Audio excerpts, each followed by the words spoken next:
Well, hello there. I'm Kirsten, and it is great to have you here.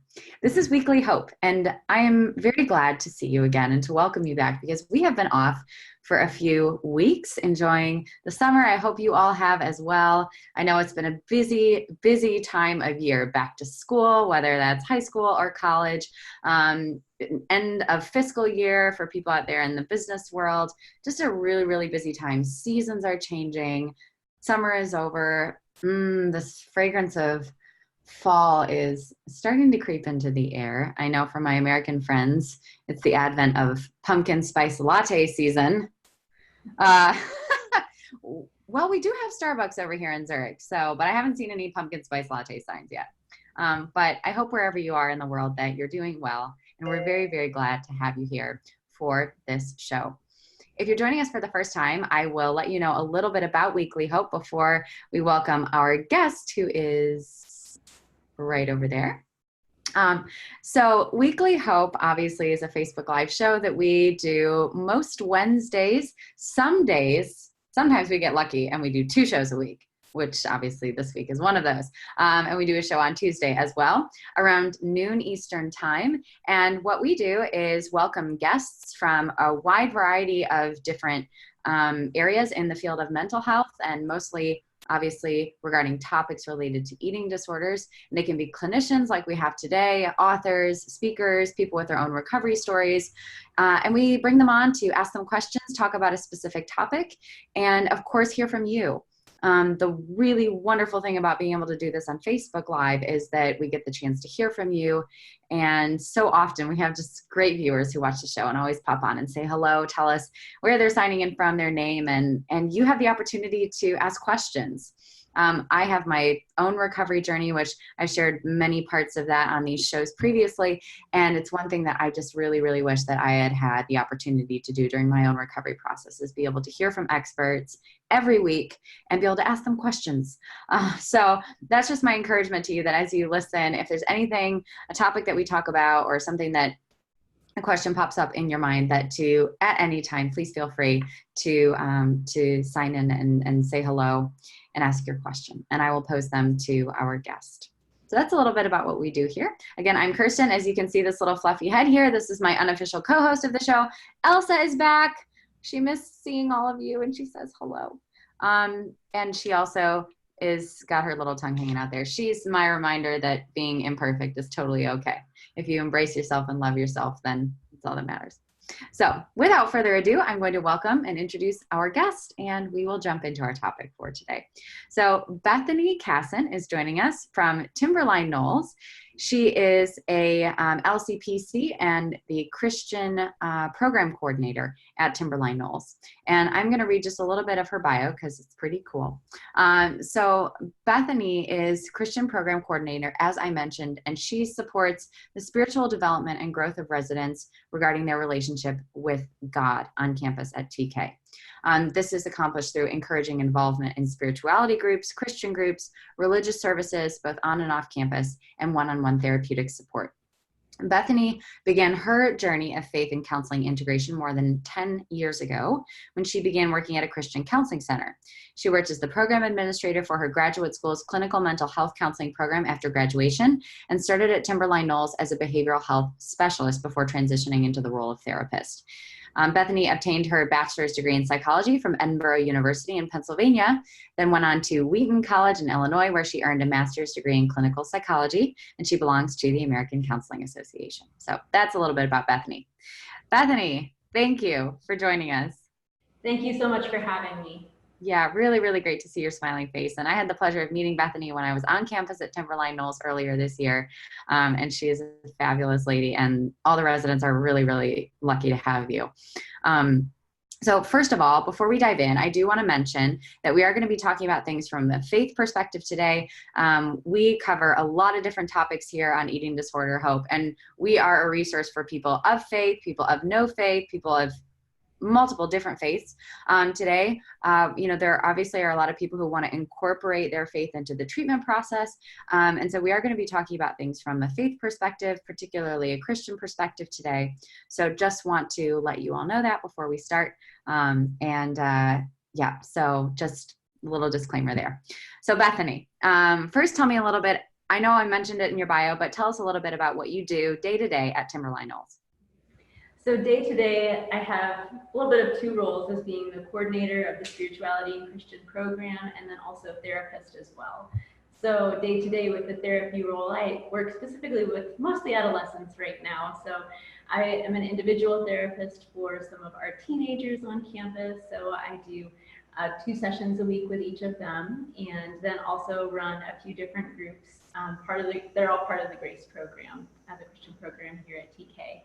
And then I also get to support our team of Christian therapists through weekly supervision and through, one-on-one meetings when that's needed or valued by them, and just, a few other things throughout the week that we have to support both the staff and residents here on campus. Wonderful. And you mentioned the TK Grace program. Tell us a little bit about that particular part of the treatment program. And I know you just launched earlier this year, so this is a new thing. Tell us a little bit about it. Sure. So similarly, as you were saying, with this program being something that's available for people of all faiths and backgrounds, TK is not affiliated with any particular religion or denomination. And within TK, there's also the Grace program, which is available for people who are coming and seeking Christian integration with their treatment and recovery. So what that looks like on a practical level as far as what's available for our residents, they're paired with a therapist who has training in Christian integration with treatment through any variety of avenues, whether it's training post-graduate school or through their graduate program, and we provide ongoing training for the therapists and other members of the Christian treatment team here. And then we also have some different groups that are available for residents in the Grace program. We have a Christian process group, which is set up most like any other process group, talking about what's going on here in the moment in the room, and then added with a faith perspective. It can be a place where people talk about some of the bigger questions they might have about faith and recovery that might be hard to talk about other places. Questions like, the Bible talks about God being good and gracious, and how do I make sense of the horrible trauma that I experienced and there being a really good God? Or how do I make sense of God promising peace and I am just filled with anxiety? So that can be a place where residents talk about some of those questions that they have and get to share their experiences with each other and support each other through that process. And then we have Awakenings, which is our experiential Christian group. That's a place where we get to do more things than talk about things. We get to practice connecting with God through different experiential activities, and then we get to share with each other what our experience with those is. And then Soul Making is our psychoeducational group. That's part of the Grace program, where we look at topics like hope, forgiveness, desire, being present with God in the moment. And what does Scripture have to say about those experiences? How can we apply that in recovery? And that group curriculum is actually based on the book Souls Like Stars by Dr. Margaret McGibb. And all of the residents that come in requesting the Grace program are provided a copy of that book too, that they can work through both while they're here on campus and then take it home with them to continue working in their recovery journey. Awesome. So those are some of the groups, and then we also have a 12-step group available for residents in the Grace program, or any residents on campus, of course.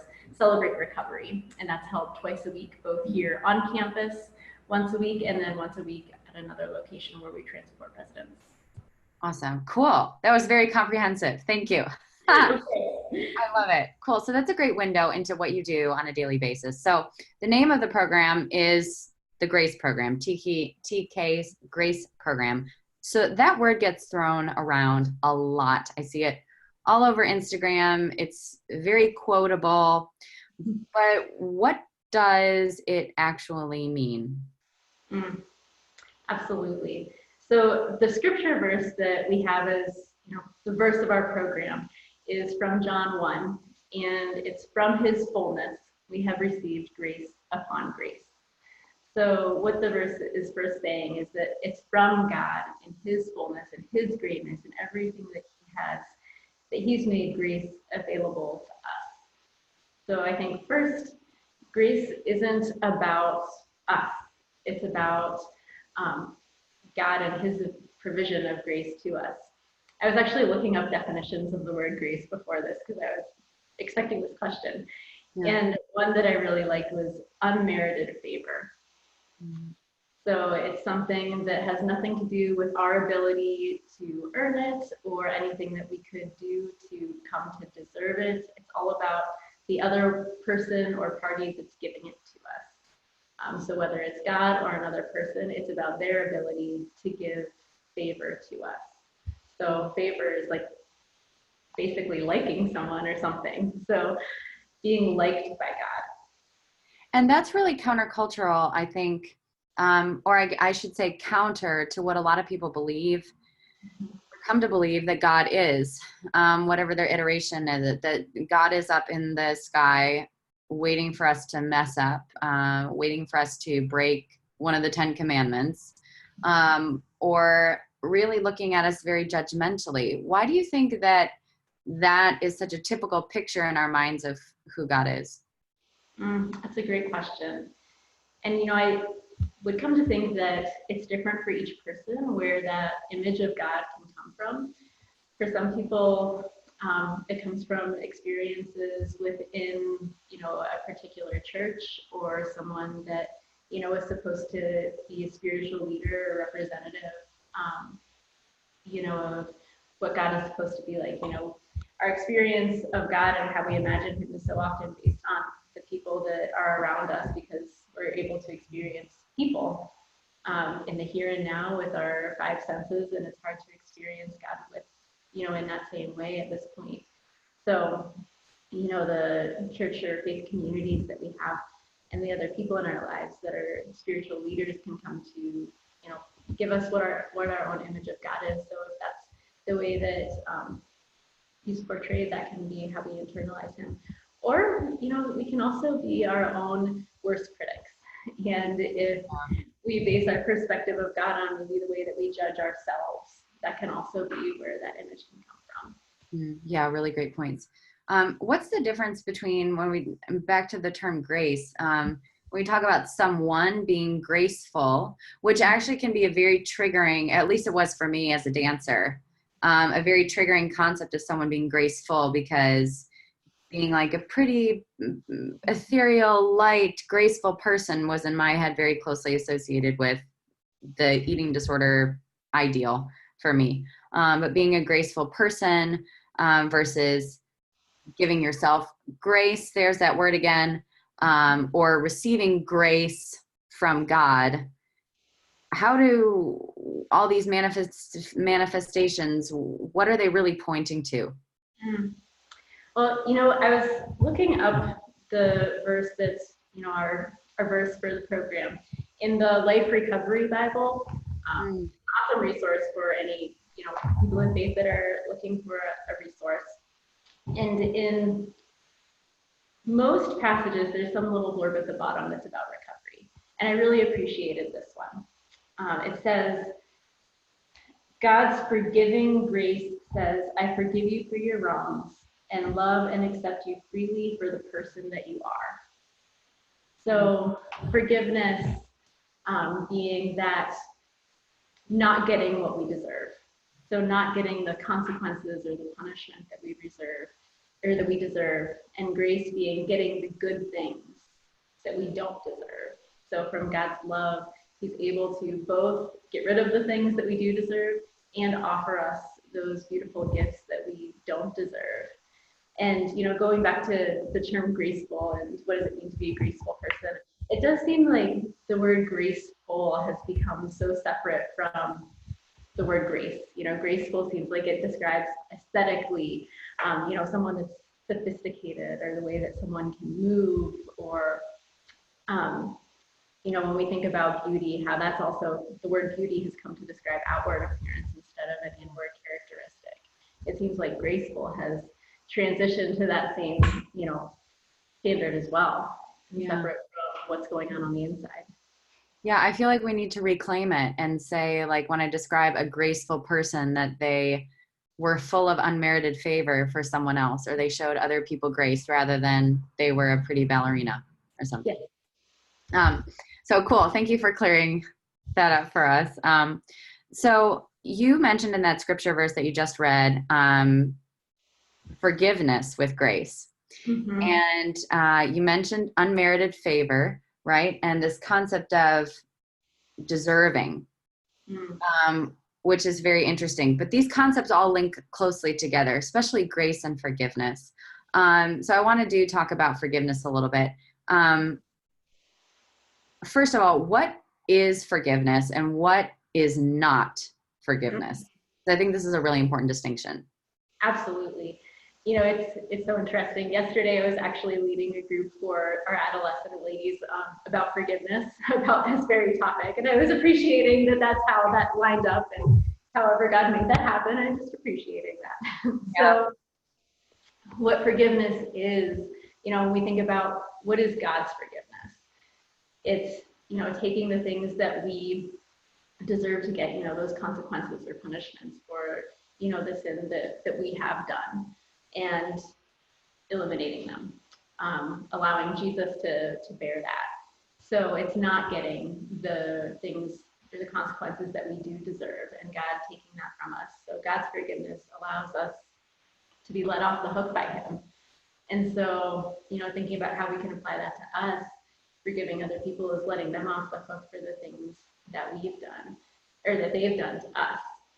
And I know in my own experience, when someone does something like really, really hurtful or what feels really, really wrong to me, it's so hard to imagine, like, how could I forgive them for that? They don't deserve it.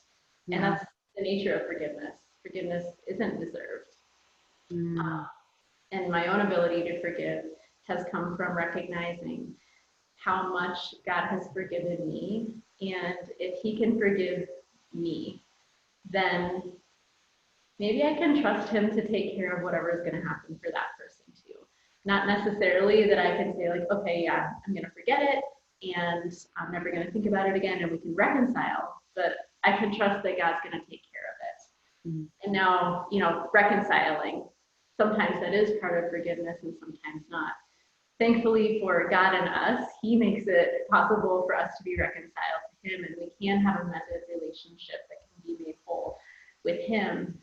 And sometimes reconciliation just isn't safe with people here on earth, and that's something that we have to be really cautious and careful and prayerful about. Is this person someone that I can have a mended relationship with because we're both in a place to experience healing, or maybe they're not in a place to experience that healing at this point. And so, God does call us to forgive. He doesn't call us to re-enter hurtful situations. So.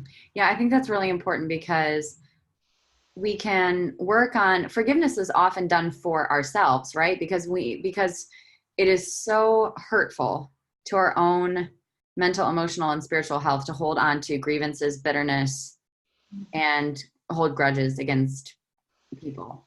It's not healthy for our own hearts. And so forgiveness is for us.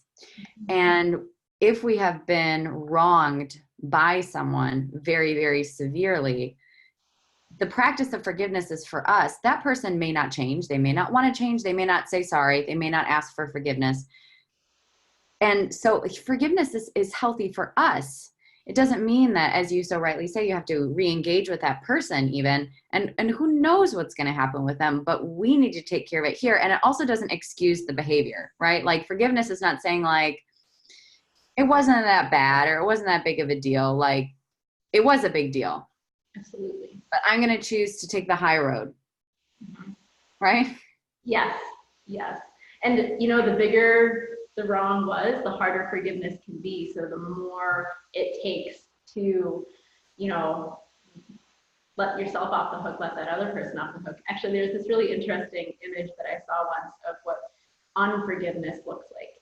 It looks like a fish hook with you on it and the other person on it in front of you. And in order for you to get off the fish hook, you got to let the other one off first. Ah, that's good. If you find that picture, send it to me and I'll post it because it's so good. Yeah, unforgiveness only hurts yourself, doesn't hurt the person at all. So how do people begin the process of forgiving someone in their life, especially if they've been the victim of abuse? Is it possible to because I hear right now people thinking, and I hear myself thinking, there are some things that people can do that are so evil and wrong, that someone out there might be thinking right now, like, how, like, it's just not possible. It's not possible for me to forgive this person. What are the first couple of steps? And I'm sure you do this all the time with the people you work with at TK. What are the first couple steps to get someone to start believing that forgiveness is the right path? Mm.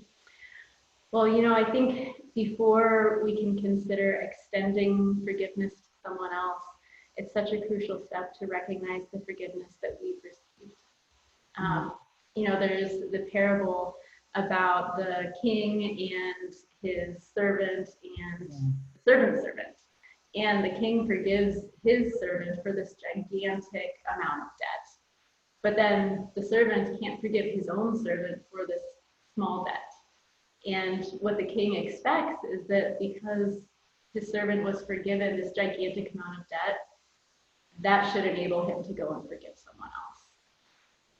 But forgiving someone else before we recognize what we've been forgiven, that's a challenge. That is such a huge challenge. So, as I recognize the debts that I've been forgiven and how much grace and mercy God has extended to me, sometimes that makes forgiveness a little easier.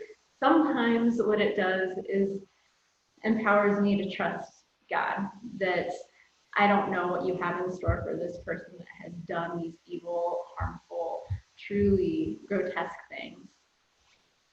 But I know if you can take care of me, maybe you can take care of whatever's going on for that person too, and I don't have to be responsible for it.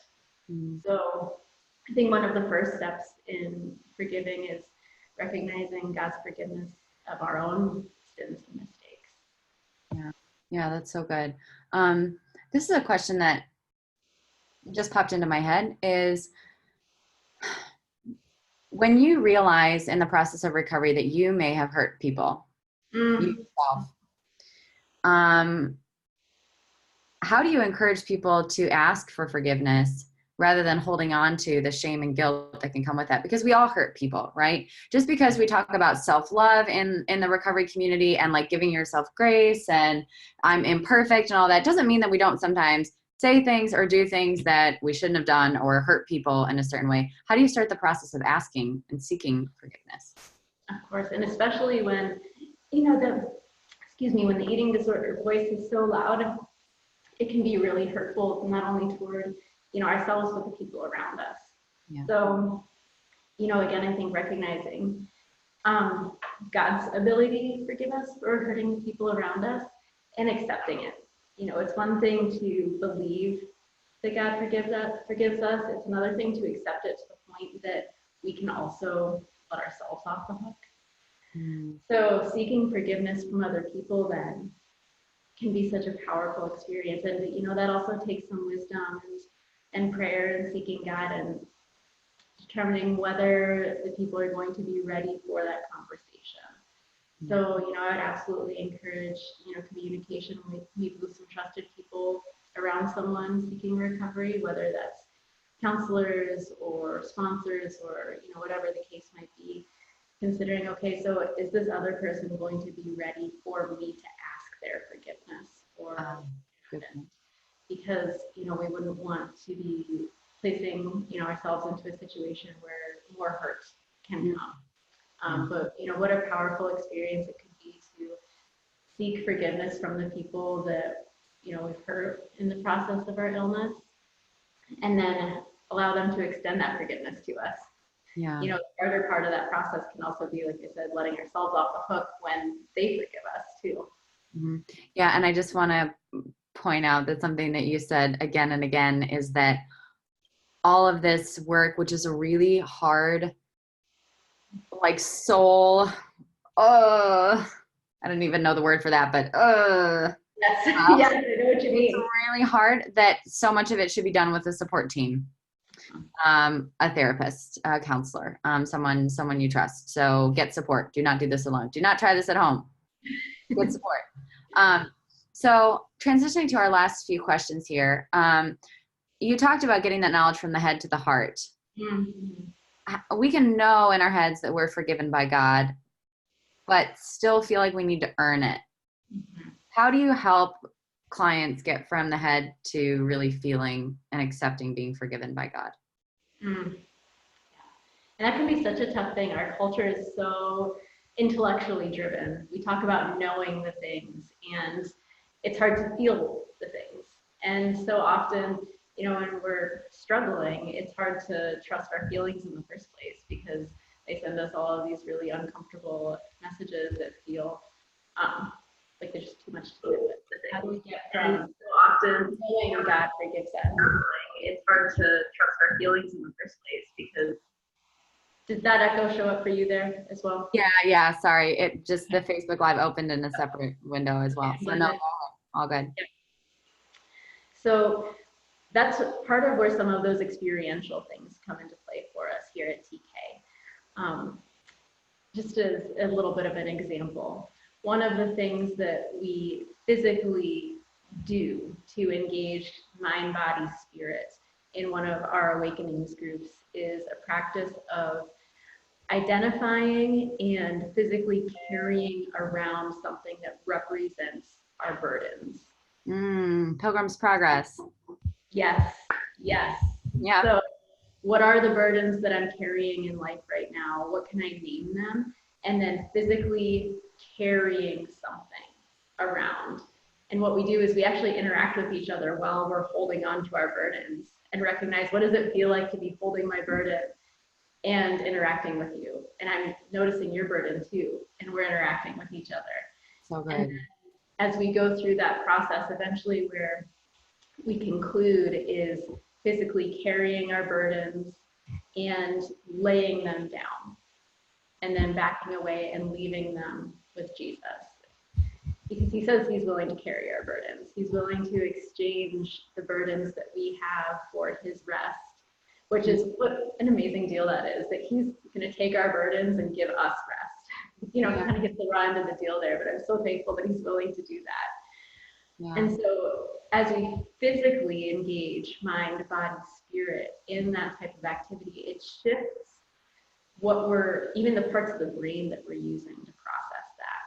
And so that helps us get to a point of feeling, what does it mean to be releasing these burdens to God, releasing the things that I'm holding on to, and accepting the peace and rest that he has to offer me. And, different things speak to different people, whether, it's an activity like that, or maybe it's sitting out by our pond in a peaceful setting and talking with God and allowing him to show his grace through the beautiful setting that he's put us in. Or maybe it's through music. We all have different languages that God speaks to us with. And something that I always encourage people to is ask for his help with it. He wants to help us through this process. He doesn't want to leave us on our own to figure it out.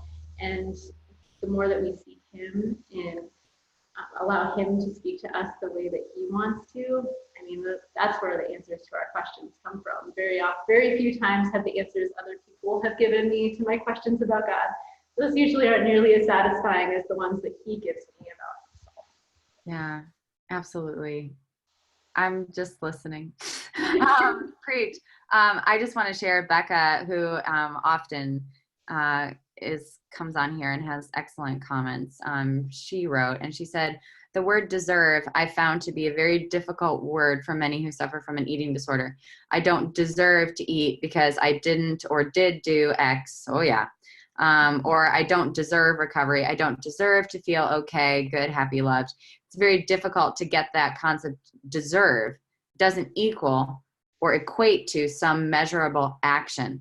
This is a great live session. Forgiveness of self is so important in the recovery process. Yeah, thank you, Becca, so much for that encouragement.